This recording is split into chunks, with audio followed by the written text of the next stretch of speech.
Para empezar, tengo una proposición para usted. ¿Le gustaría ser inmensamente rico? ¿Le gustaría tener más dinero de lo que usted posiblemente podría gastar en toda su vida sin privarse absolutamente de nada? Que alguno me dirá, ¿qué pregunta, pastor? Por supuesto que me gustaría ser inmensamente rico. Muy bien, ahora, ¿le gustaría añadir a su riqueza la suficiente sabiduría como para saber cómo utilizar sus riquezas?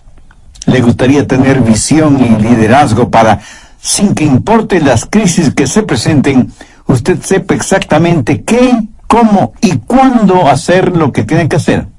Ahora, junto con esa riqueza y sabiduría, ¿no le gustaría tener la paz y la serenidad que provienen de una correcta relación con Dios? ¿Cómo le gustaría tener todas estas cosas? Y usted me responde, pastor, eso es imposible. Nadie puede tener esa clase de riqueza, de sabiduría y de adoración.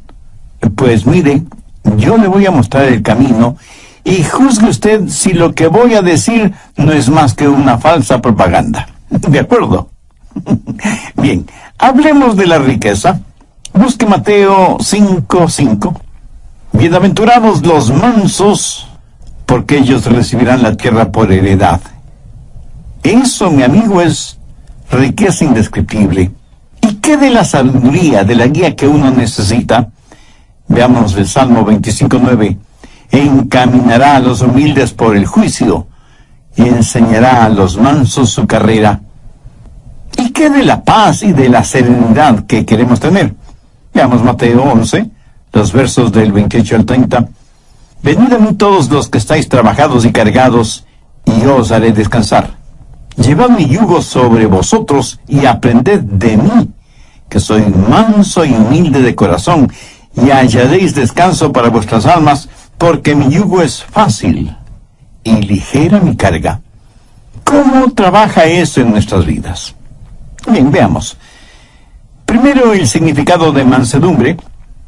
Muchos piensan que mansedumbre es cobardía, que si uno es manso, tiene un carácter tímido y ambivalente. Permítame decir de una vez por todas, mansedumbre no es cobardía. Jesús dijo, yo soy manso y humilde de corazón. ¿Fue Cristo un cobarde? ¿Llamaría usted cobarde a quien con látigo en mano echó fuera del templo los mercaderes? ¿A quien pasó 40 días en el desierto, en ayuno y oración, rodeado de bestias salvajes? ¿Se atrevería usted a decir que fue un cobarde?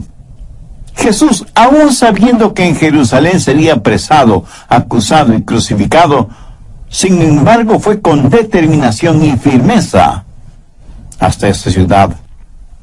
¿Le parece a usted que eso fue un acto de cobardía? ¿Qué clase de cobarde fue Jesús que sufrió en agonía y murió con su cuerpo clavado en una cruz? Jesús, el más hombre de todos los hombres que ha existido, dijo, yo soy manso y humilde de corazón.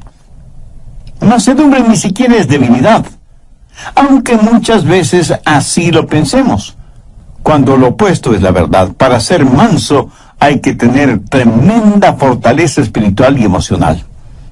La Biblia dice que aparte del Señor Jesús, Moisés fue un hombre manso. Piénselo. Moisés fue un comandante en jefe que guió al pueblo de Israel desde Egipto hacia la tierra prometida. Fue un hombre de valor. Pero ser un hombre de valor no excluye la mansedumbre. Alguna vez en alguna parte leí la siguiente frase: si usted cree que mansedumbre es debilidad, trate de ser manso por una semana. Perturbadora opción, ¿no le parece? Ser manso demanda una increíble fortaleza, porque la mansedumbre es fortaleza bajo control. En tiempos bíblicos y aún en la actualidad, cuando alguien tenía un caballo salvaje y quería montarlo, primero tiene que domarlo hasta que se vuelva manso. Y solo cuando ha sido amansado puede ser montado, utilizado. Pero note, no es que el caballo perdió su fortaleza, sino que ahora su fortaleza está bajo control. Entonces, mansedumbre es fortaleza que está bajo control. Wallace Hamilton es el nombre del autor del libro cabalgue caballos salvajes. ¿Y qué ilustra lo que estoy diciendo? Dice que nosotros venimos a este mundo con toda clase de deseos, de instintos, proclividades, habilidades y ambiciones dadas por Dios mismo, y que al diablo le encantaría quitárnoslas y pervertirlas para su propio uso. Pero esos dones son el regalo de Dios para nosotros. Pero Él quiere que todos esos dones estén bajo su control y sean para su honra y su gloria. Pero el diablo quiere pervertirlos y traer vergüenza al nombre del Señor Jesucristo. Por lo tanto, hay tres cosas que usted puede hacer con sus habilidades naturales y los dones que Dios le ha dado. Primero, autoafirmación. Allá a comienzos de la década de los años 60, apareció el siguiente lema: lo que quiera que es natural es hermoso, y cualquier cosa que es hermosa debe ser buena. Así que, lo que quiera que usted quiera hacer, hágalo. Nuestros antepasados de alguna manera fueron más listos que la gente de esta generación y su maldad. Los antiguos, si querían hacer algo malo, malvado, vil, si querían dejar correr sus caballos salvajes, tomaban esa maldad, esa impiedad, esa vileza que tenían y la deificaban, la convertían en un dios o en una diosa. Por ejemplo, si ellos querían beber hasta emborracharse, decían: bien, legitimemos esto. Y se hicieron al dios Baco, que es el dios del vino, y le adoraron emborrachándose. Así que fueron pervertidamente listos. Y si querían cometer adulterio o fornicar, o vivir en un lujurioso desenfreno, deificaron a Venus como la diosa de la sexualidad y la promiscuidad. Así dejaban correr sus caballos salvajes. O si tenían rencores y deseos de venganza, para justificar su deseo de guerra, de sangre, y dar rienda suelta a su odio, deificaron a Marte, el dios de la guerra. No solo que se sentían muy bien dejando correr sus caballos salvajes, sino que sus desenfrenadas bajas pasiones las elevaron al nivel de virtud religiosa. Hubo un hombre filósofo alemán, Friedrich Nietzsche, que fue el abanderado de los que querían dejar correr libremente a sus caballos salvajes. Fue el apóstol de la autoafirmación. Adolfo Hitler estudió intensamente los escritos de Nietzsche. Déjeme leer una frase que Nietzsche escribió en uno de sus libros. Dice: hagan desaparecer a sus piadosos sacerdotes y su debilucho evangelio de misericordia. Purguen de sus almas esta enfermedad diabólica llamada cristianismo. El progreso depende de hombres fuertes y gente fuerte. Por lo tanto, afírmese en usted mismo. Sea un superhombre. Y Hitler fue convencido de esto, y el resultado fue la invención de los hornos de gases para aniquilar a los judíos. Segundo, el autocontrol. Solo restrinja, reprima sus deseos. Mutile al jinete del caballo.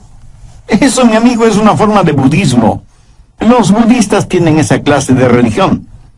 Razonan que si las personas no pueden llevarse bien y no tienen paz consigo mismas y menos con los demás, es porque sus deseos no tienen restricciones.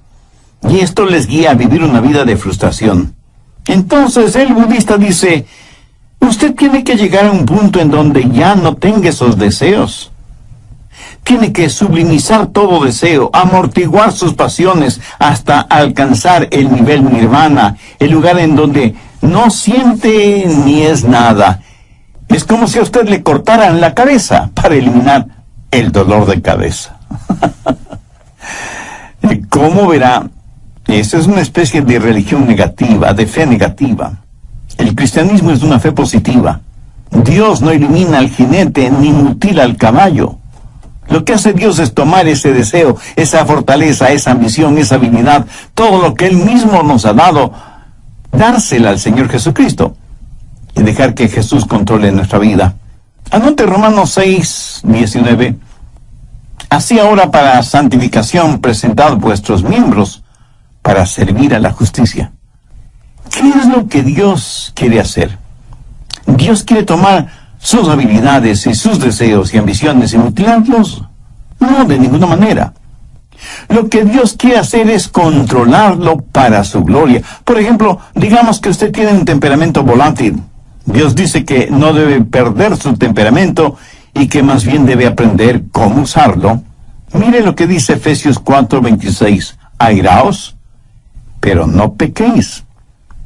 El mismo Señor Jesús, cuando vio que los mercaderes habían hecho del templo un lugar para sus negocios, no muy honestos que digamos, se airó, se enojó, fue movido a ira. O sea, él no perdió su temperamento, su control, sino que lo utilizó en una causa justa. Mi amigo, si usted me dice que no tiene temperamento, entonces algo no está bien con usted. Jesús quiere controlar su temperamento para su gloria. Debe haber ciertas cosas que deben disgustarle, enojarle, hacerle perder su temperamento. Por ejemplo, la industria pornográfica, el tráfico de drogas, la explotación sexual de mujeres y de niños y toda la depravación actual que está convirtiendo al mundo en un desierto espiritual, moral y ético. Un desierto lleno de fieras feroces. ¿Y qué de nuestra lengua? Jesús quiere que con nuestra lengua le alabemos y le glorifiquemos. Gracias a Dios hay muchos cantautores que son genuinamente cristianos y utilizan ese don que Dios les ha dado no solo para tocar e inspirar la vida de otras personas, sino y sobre todo para alabar, honrar y glorificar a Dios. Y Dios nos da dones y talentos, naturales o especiales, no para que nos volvamos orgullosos de tener esos dones y talentos, sino para que con ellos alabemos y bendigamos a Dios. Y eso también, amigo, es fortaleza bajo control. Generalmente usamos nuestra lengua para criticar negativamente, para insultar, para vejar al prójimo, para quejarnos, para expresar nuestra ira, para vocalizar nuestro enojo. Pero cuando Dios toma el control de nuestra lengua, ¿qué es lo que sucede? Mateo 12:35 tiene la respuesta. El buen hombre del buen tesoro del corazón saca cosas buenas. ¿Tiene usted ambiciones? Y no faltará quien de inmediato me diga, el pastor, ser ambicioso es malo. Amigo, ¿en dónde aprendió usted ese disparate? Si usted no tiene ambiciones, no es un ser humano. Escúcheme, una cosa es ser ambicioso y otra cosa es ser codicioso, avariento, egoísta. Su ambición no debe ser por tratar de ser el mejor, el más influyente, el más importante o el más poderoso. Su ambición debe ser la misma ambición que tuvo el apóstol Pablo, querer ser como Jesús, que Jesús viva la vida de él en la vida de Pablo. Esa es una santa, sana y noble ambición. Eso es fortaleza bajo control. ¿Cómo puede usted ser una persona mansa? Busque la epístola de Santiago, capítulo 1, desde el verso 21. Ponga mucha atención a esta porción de las Escrituras para que sepa cómo la mansedumbre puede ser parte de su vida. Por lo cual, desechando toda inmundicia y abundancia de malicia, recibid con mansedumbre la palabra implantada, la cual puede sanar vuestras almas. Pero sed hacedores de la palabra, y no tan solamente oidores, engañándoos a vosotros mismos. Aquí el Señor nos dice que debemos recibir con mansedumbre la palabra. Ahora, ¿por qué debemos recibir con mansedumbre la palabra?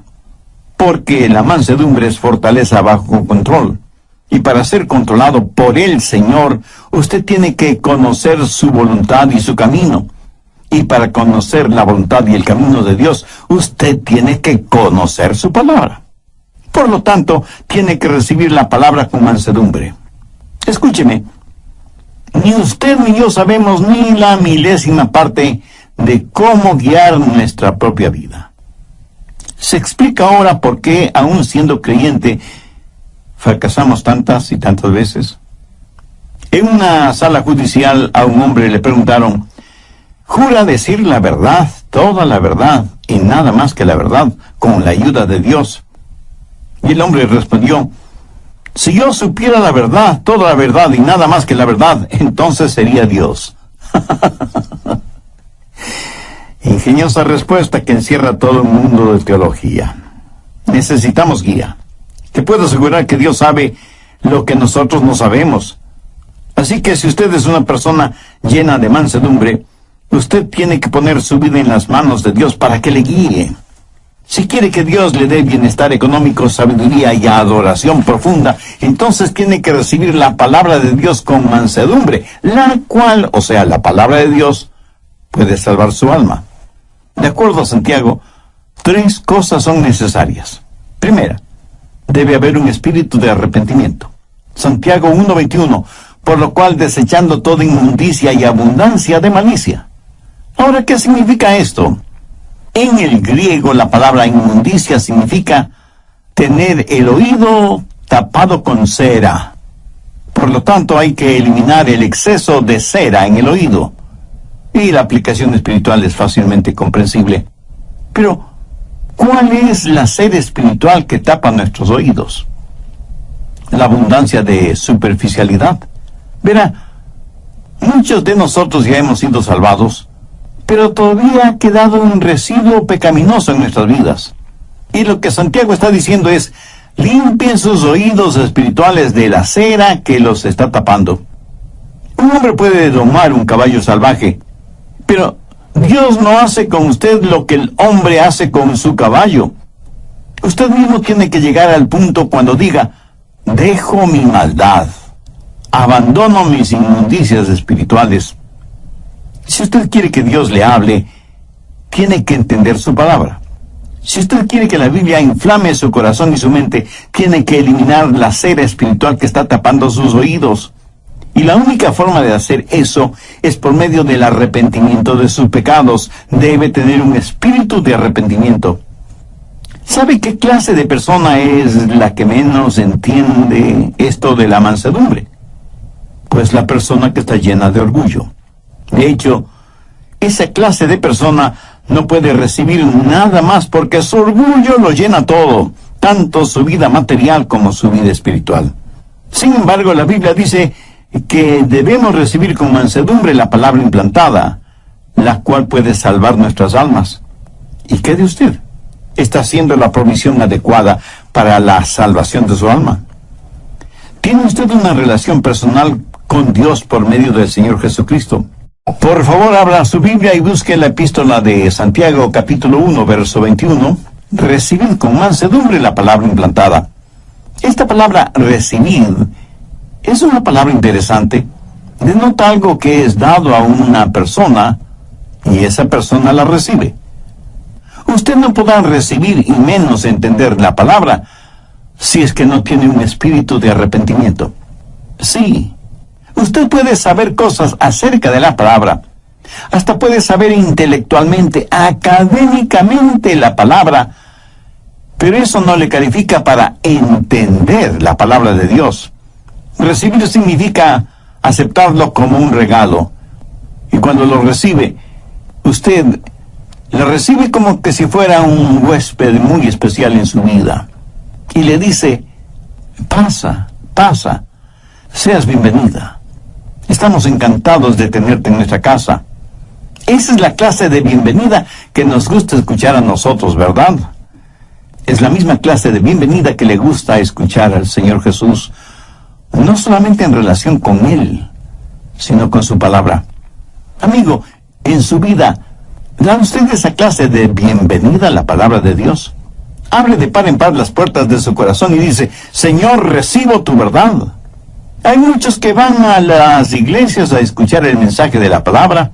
Otros oyen mensajes radiales como este que está escuchando ahora mismo, pero lo hacen tratando de entender la palabra de Dios, pasándola por el filtro de sus mentes, y no necesariamente porque le den la bienvenida a la palabra de Dios en sus vidas. Mi amigo nunca aprenderá la verdad de esa manera. Tiene que dejar su orgullo intelectual en el polvo. Humíllese. Tenga su corazón en paz con Dios y hágalo con mansedumbre, con un espíritu de arrepentimiento, dejando de lado toda inmundicia y abundancia de malicia, y con un espíritu receptivo, dé la bienvenida y reciba la palabra de Dios. Segundo, debe haber un espíritu receptivo. Santiago 1:22. Pero sed hacedores de la palabra y no tan solamente oidores, engañándoos a vosotros mismos. Una vez que usted tiene la palabra de Dios en su corazón, tiene que volverse un hacedor de la palabra. O sea, vivir de acuerdo a lo que cree. Fuera de esta verdad, todo lo demás no es más que verborrea religiosa. Si usted no es hacedor de la palabra, se engaña usted mismo. Si usted solo escucha las verdades de la palabra de Dios, pero nunca las pone en práctica, usted es culpable de autodecepción y por lo tanto puede perder su alma en vez de salvarla. La Biblia dice que el hombre de doble ánimo, esto es, indeciso, es inconstante en sus caminos. Jesús dijo: cualquiera que me oye estas palabras y no las hace, le compararé a un hombre necio. Escuchar y no hacer es una verdadera locura espiritual. Las impresiones sin las expresiones dan como resultado las depresiones.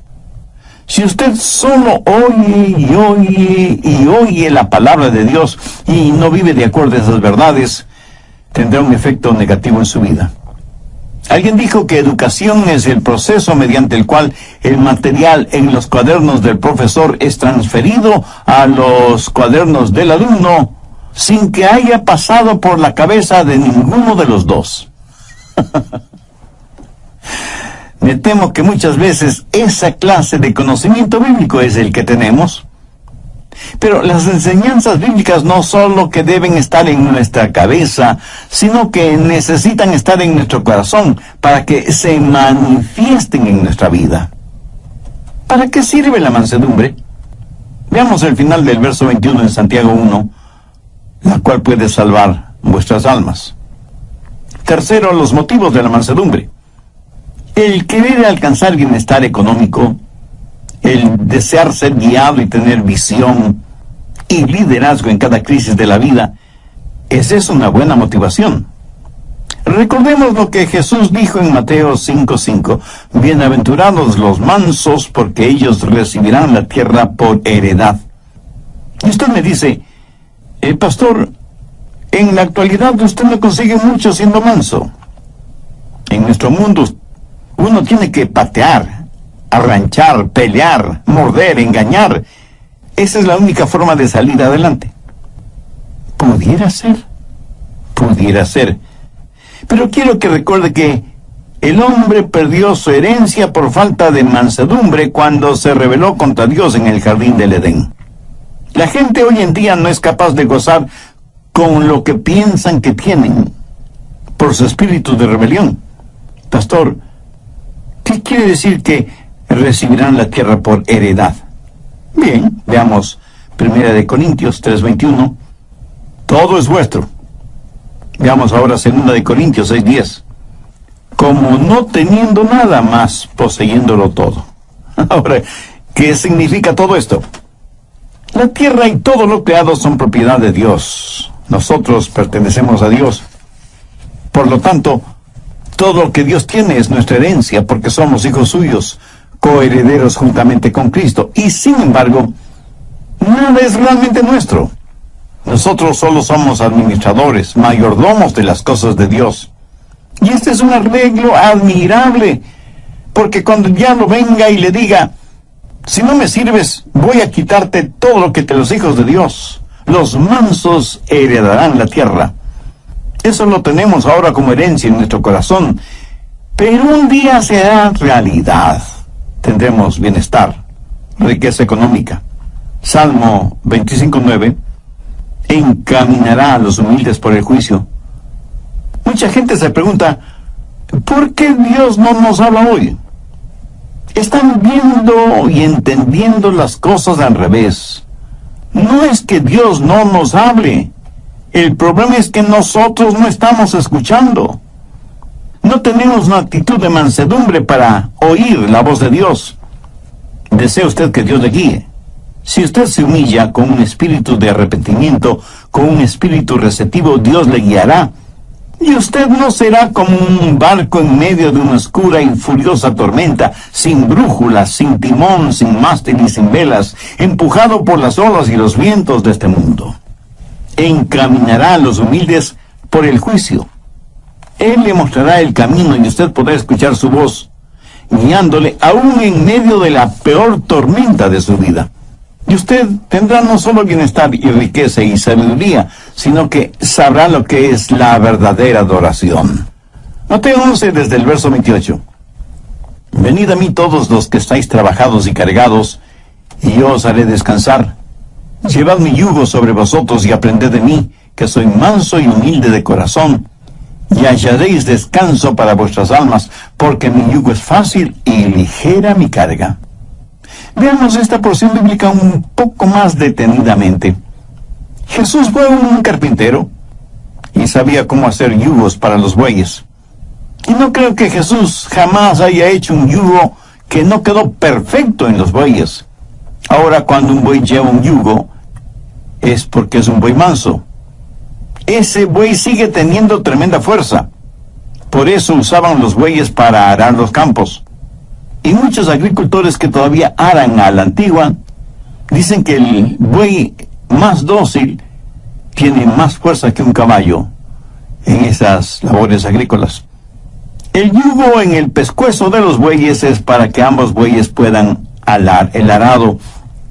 Y cuando Jesús dijo, llevad mi yugo sobre vosotros, es como si estuviera diciendo, estamos en esto juntos, apóyate en mí, déjame guiarte, quiero ser un descanso para tu alma. Esa es la clase de mansedumbre que Jesucristo quiere darle a usted, no mañana ni pasado mañana, sino hoy mismo. Quienes están escuchando este programa, y si aún no son salvos, ¿no quisieran conocer a este maravilloso Salvador, Jesucristo? ¿No quisieran que sus pecados les fueran perdonados? ¿No quisieran hacer la paz con Dios para poder experimentar la paz de Dios? Dios le ama mucho más de lo que yo podría explicarle con palabras. ¿No quisiera tener la riqueza de su sabiduría, de su guía, de su cuidado, de su protección?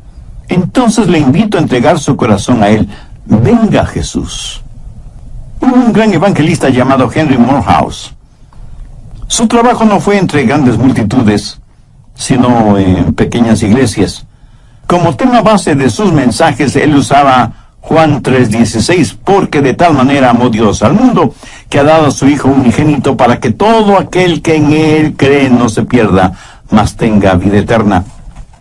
Una vez Morehouse estuvo en un pequeño pueblito minero, y en ese lugar había un hombre que odiaba a Dios, a Jesús, la Biblia, las iglesias, los predicadores, los evangelistas, los misioneros. En fin, odiaba cualquier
persona o cosa que estuviera relacionada en la más mínima forma con Dios.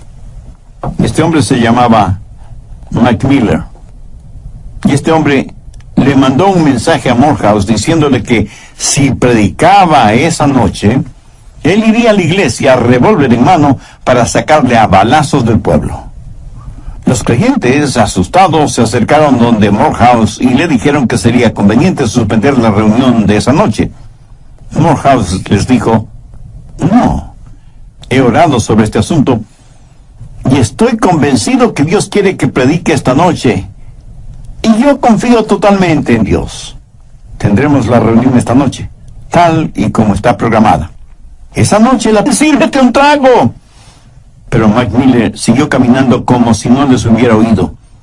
Llegó hasta un pequeño callejón, giró hacia la derecha y llegó hasta una semi-destruida valla metálica, tras la cual había un remedo de casa. Con sus enormes manos empujó violentamente la puerta. Era una sola habitación que servía de sala, comedor, cocina y dormitorio. Ahí una mujer de rostro demacrado cuidaba de unos pequeñuelos quienes, al ver entrar a su padre, corrieron a esconderse debajo de la cama por temor a que su padre los castigara. Su esposa, que evidentemente era abusada y golpeada físicamente, simplemente se puso en actitud protectora frente a la cama. McMiller miró a su esposa y en un tono dulce, desconocido en él, le dijo: «Mujer, no temas. Llama a los niños. Vamos a orar». Ella, asombrada, le preguntó: ¿Qué es lo que dijiste? Y él, con una paciencia absurda por ser él quien era, le dijo: «Trae a los niños, vamos a orar». Los niños salieron de debajo de la cama, pero se quedaron detrás de su madre. No entendían lo que estaba diciendo su padre. Él tomó a cada uno de ellos, les acarició en la cabeza y les dijo: «Hijos, vamos a arrodillarnos». Ellos, temerosos, así lo hicieron. Su mamá también se puso de rodillas y, para asombro de todos ellos, McMiller también se arrodilló y dijo: «Querido Dios», y se quedó en silencio.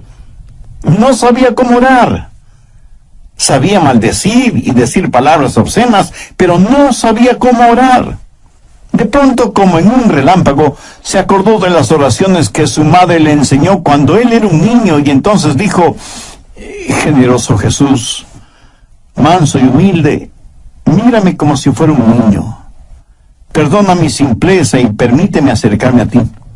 Y en ese momento, en ese cuartucho, frente a sus felizmente asombrados esposa e hijos, McMiller nació de nuevo. Sus lágrimas fueron la confirmación de la transformación interna. Esta historia real la sabemos porque el mismo McMiller la cuenta como testimonio de lo que le sucedió a él y a su familia cuando él entregó su corazón a Jesús. Ahora es posible que usted no sea como McMiller antes de conocer a Jesús. Pero si quiere ser salvo, se salvará de la misma forma en que se salvó McMiller. No hay uno solo de ustedes que sea tan malo que no pueda ser salvo, o que sea tan bueno que no necesite ser salvo. Jesús dijo: «Venid a mí todos los que estáis trabajados y cansados, y yo os haré descansar, porque mi yugo es fácil y ligero».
Ligera mi carga. Si en su corazón usted siente el ardiente deseo de hacer una decisión por Cristo, no se quede con el desear.